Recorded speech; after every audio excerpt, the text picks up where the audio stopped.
Hello everyone, welcome to my new vlog, River Rafting and Sightseeing in Rishikesh. Rishikesh Bharat के उत्तराखंड राज्य में गंगा नदी के किनारे हिमालय पर्वतों की तलहटी में बसा एक खूबसूरत शहर है. We went to Rishikesh in the month of October and that time only two variants of rafting were open, that were 10 kilometers and 12 kilometers. We chose 12 kilometers and booked it near bus station for 500 rupees per person. Our rafting organizer took us to Shivpuri, which is a camping site for 12 kilometers of river rafting. Only few rivers in the world have the mystique of Ganges, the living mother goddess of the India. तो हमने माँ गंगे का नाम लेकर rafting शुरू की. कभी हम बोट पे थे,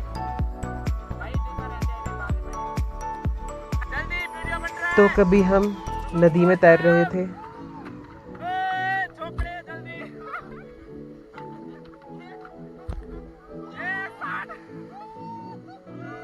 हेलो गाइस,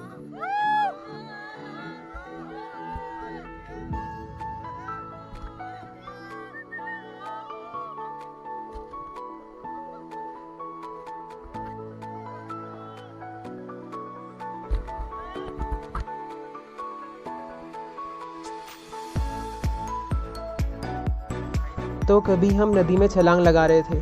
मेरा यकीन मानिए, उस टाइम मैं इतना डर गया था कि मैं कूदने के लिए तैयार ही नहीं था. इसलिए मेरे राफ्टिंग गाइड को मुझे धक्का देना पड़ा, तब जाके मैंने नदी में छलांग लगाई. अरे भाई मैं नहीं, फ्रंट में आना है, और आगे देखो, स्टेज जंप करना है. जाओ इधर, हाथ पैर चलाओ इधर, हाँ ऐसे ही.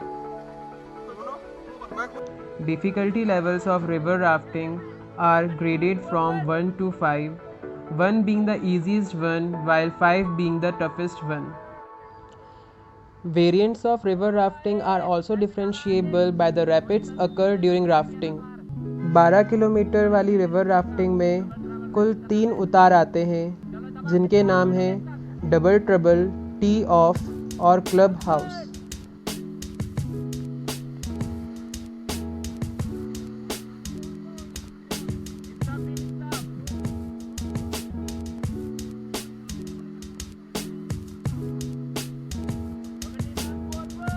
इतनी रोमांचक रिवर राफ्टिंग के बाद हम निकल गए ऋषिकेश की सैर करने के लिए. We started our sightseeing with Ram Jhula. Ram Jhula is a world-renowned iron suspension bridge built across the river Ganga, which connects two districts of Uttarakhand, situated at either sides of the bridge. It is named after Lord Rama. इसके बाद हम गए नीलकंठ महादेव मंदिर. नीलकंठ मंदिर ऋषिकेश से 32 kilometre दूर समुद्र तल से 946 मीटर की ऊंचाई पर स्थित है. नीलकंठ मंदिर एक प्राचीन शिव मंदिर है. श्रुति स्मृति पुराण के अनुसार जब समुद्र मंथन के दौरान समुद्र से अन्य रत्नों के साथ कालकूट विष निकला तो उसको भगवान शिव ने पिया था और इसकी जलन को शांत करने के लिए उन्होंने यहीं पर 60,000 वर्षों तक तप किया. इसके बाद उनका नाम नीलकंठ कहलाया. इस शहर का नाम भगवान विष्णु के ऊपर रखा गया है.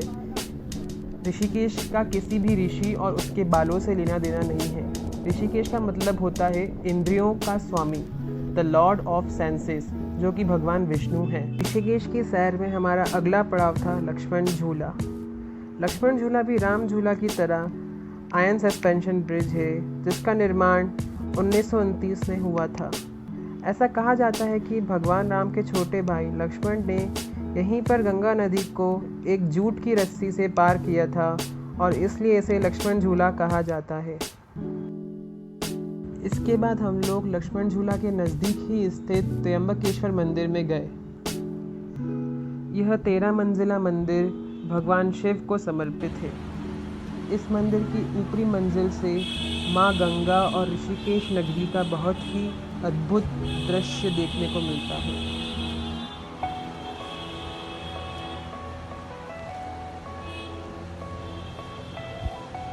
मंदिर घूमने के बाद हम वहीं पे रुके रहे और हमने शाम की गंगा आरती का आनंद उठाया।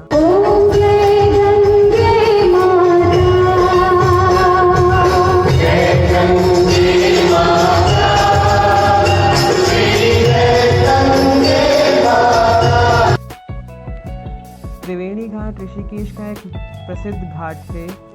ऐसा कहा जाता है कि भगवान कृष्ण को जब जरा का बाण लगा था तो वे यहीं पर आए थे।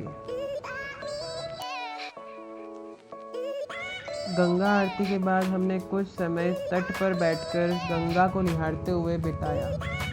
उसके बाद हम लोग वापस बस स्टेशन चले गए और वहाँ से दिल्ली की बस लेकर वापस दिल्ली लौट गए।